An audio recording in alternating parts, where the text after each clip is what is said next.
തൃശൂർ ചാലക്കുടി നഗരസഭയ്ക്ക് കീഴിൽ UDF മുസ്ലിം league തർക്കം രൂക്ഷം. കോർ കമ്മിറ്റിക്ക് ശേഷം ഔദ്യോഗികമായി പ്രഖ്യാപിച്ച മുസ്ലിം ലീഗ് സ്ഥാനാർത്ഥിക്ക് പകരം വാർഡിൽ UDF സ്ഥാനാർത്ഥിയെ പ്രഖ്യാപിച്ചു. സംഭവത്തിൽ വലിയ എതിർപ്പാണ് മുസ്ലിം ലീഗിന്റെ ഭാഗത്തു നിന്നും ഉണ്ടായിട്ടുള്ളത്. ജില്ലയ്ക്കകത്ത് UDFും മുസ്ലിം ലീഗുമായി പ്രശ്നം ഉടലെടുത്തിരിക്കുകയാണ്. ചാലക്കുടി നഗരസഭയിലെ ആര്യങ്കാല വാർഡിൽ ഔദ്യോഗികമായി പ്രഖ്യാപിച്ച മുസ്ലിം ലീഗ് സ്ഥാനാർത്ഥിക്ക് പകരമായി UDF സ്ഥാനാർത്ഥിയെ പ്രഖ്യാപിച്ചു.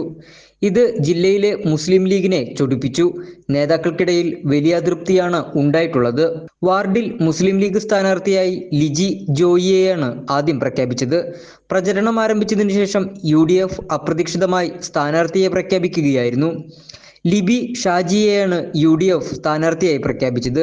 വിഷയത്തിൽ മുസ്ലിം ലീഗ് KPCCക്കും DCCക്കും പരാതി നൽകി.